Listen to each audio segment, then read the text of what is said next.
Moving on to the next example. Now we're gonna just do inverse Laplace instead of solving for the differential equation, because this problem is gonna be the goal of this problem is to practice completing the square, because eventually you're gonna see at some step while solving for second order, right, you're gonna encounter something like this. Example 4, where you solve for y is the best. Okay, and then what happened when the denominator is not factorable? Then you have to complete the square.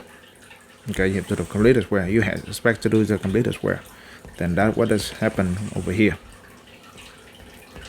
Okay, for example, if you solve for y sub s or f of s, okay, you encounter a problem where you have s squared minus 4s plus 25, and yes, it is the denominator is not factorable.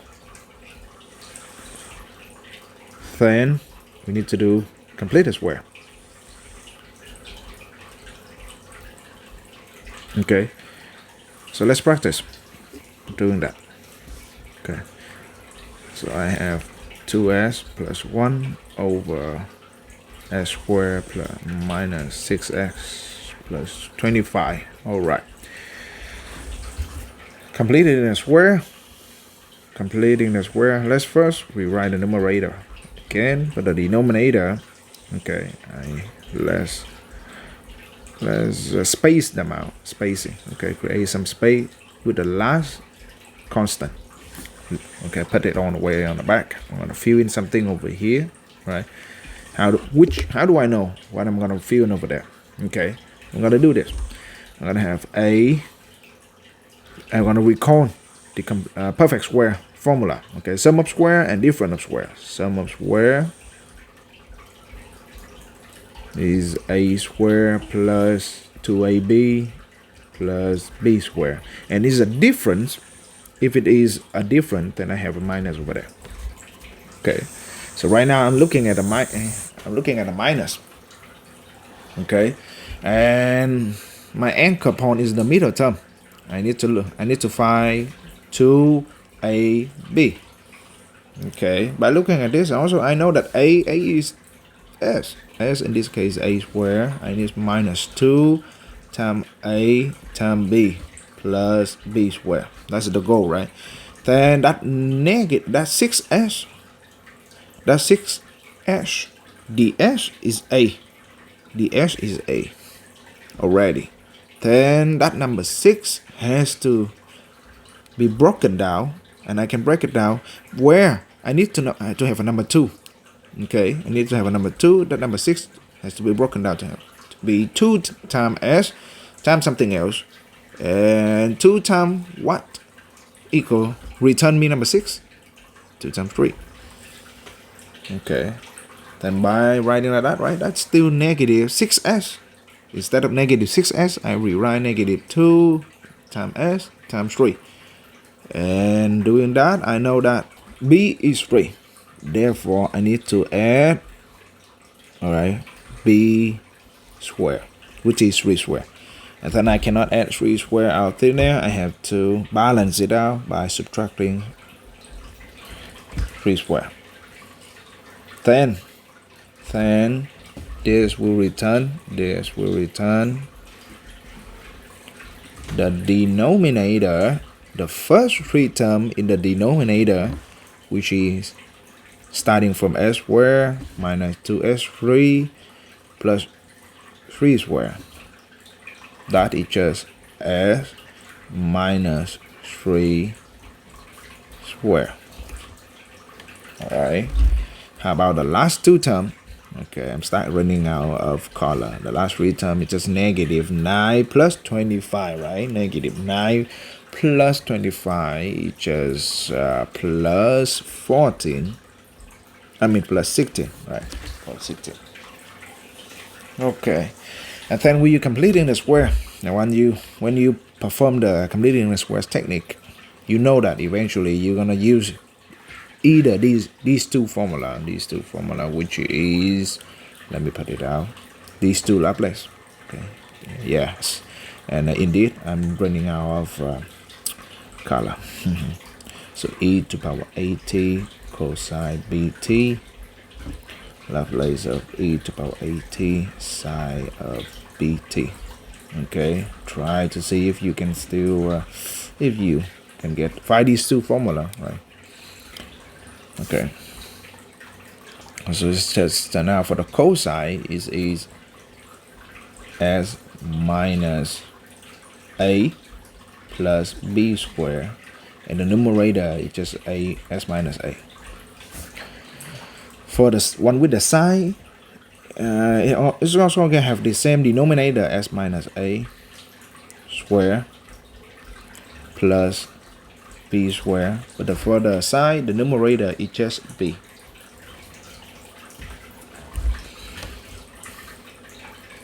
Okay, so right now, one by one, let's see what can we do with the different. Right now, the numerator, the denominator, like I said from example 2 and example 3, the denominator is your anchor point.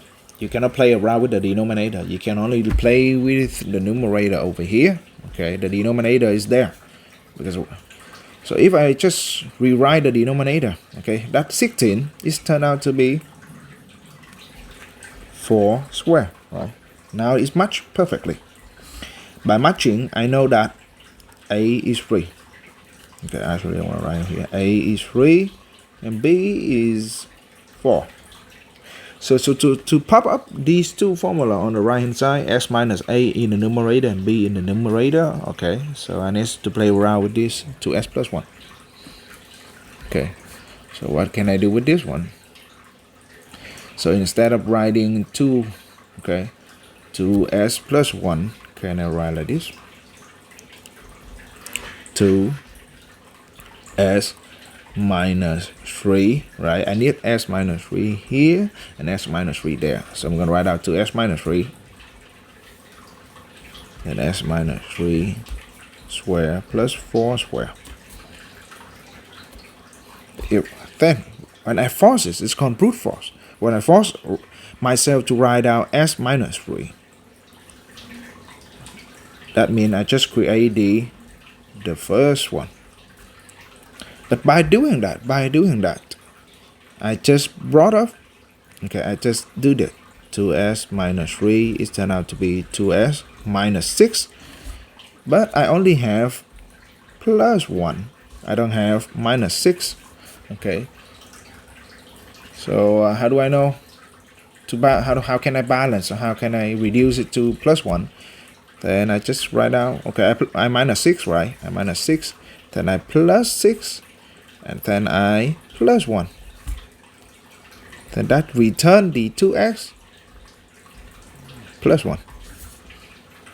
Right? Which is matching the numerator, the original numerator. Alright, so just plus 6 plus 1. That's what I should do. Plus 6 plus 1. Okay. Then I'm able to split them. Okay. I'm able to split them to be 2. Okay, put the number 2 in the numerator. I have s minus 3 square plus 4 square. That's the first one. Plus, okay, 6 plus 1. That is just 7. So I have 7. Also, I'm going to put that in the front. 7 in the front. 1 in there. S minus 3 square plus 4 square. Okay, so 7. I know that the first fraction, when I do inverse Laplace, that is just 2 e to power at. A is 3t. Cosine of bt. B is 4t. That inverse Laplace. Okay, so one down. How about the second one? The second one, if I match that with the sine, the one with the sine bt, I need to know that, okay, I need to have the b here, right, and then b down here. They have to be matching. Right now I have 4. So again, one more time, I'm gonna force myself. Okay, no matter what, I need this number 4 up here. to match with that number 4 out there. Okay, so if I write out 4, but originally it's just 1, then I have to balance that number 4 out by, what do I do? What do I need to do? By multiplying 1 over 4, right? Then they're gonna cancel them out, right? So in other words, I just add 1 over 4. Not add 1 over 4, multiply by 1 over 4. Okay. Therefore, the inverse Laplace will give me 1 over 4 times 7. It's just 7 over 4 e to the power 3t sine of 4t. And when doing inverse Laplace, that whole thing gives me the original function, right, f of t, right? Because we start with the transform one, capital F of s, inverse Laplace will give us f of t. And hence, this will be our inverse Laplace, the answer. Okay, catch you in the next example.